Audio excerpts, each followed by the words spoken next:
progression that you could do the same exercise, and you see that my feet are a little bit apart and they're 6-inch step length.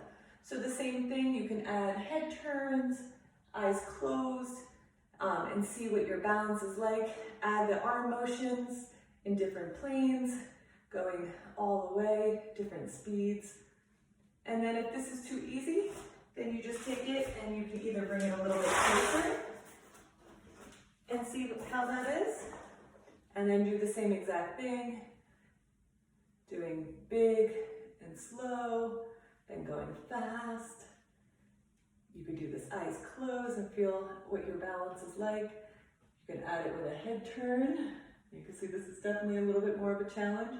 Add another head turn. So really finding your Goldilocks zone and making sure that your difficulty level is right for you.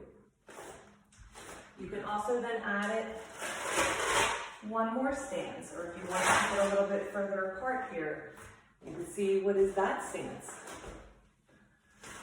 So here would be another stance that you can work on and do the same thing, doing with your arms, if you just want arm motions, or if you want eye or head turns and see what your balance is like, or just eyes closed. And again, you want to be in this relaxed mode. You don't want to be locking your joints, so you're just as light as a butterfly fluttering along. And if this is still too easy, you can make your step length longer, or your stride longer here. Or the most difficult would be putting one foot in front of the other. So now you can be one foot in front of the other and do your exercises or add your head turns while you're balancing. And you see right there, I even have just a little instability as I'm turning my head. Here would be too easy.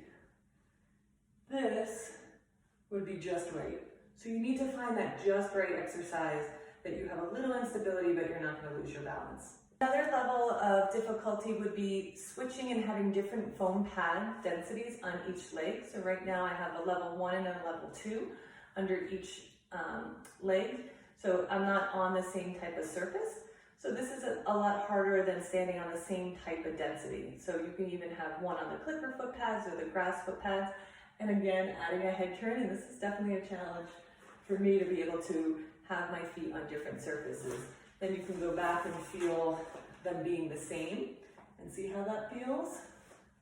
And then adding that challenge and putting one behind and doing that same exercise.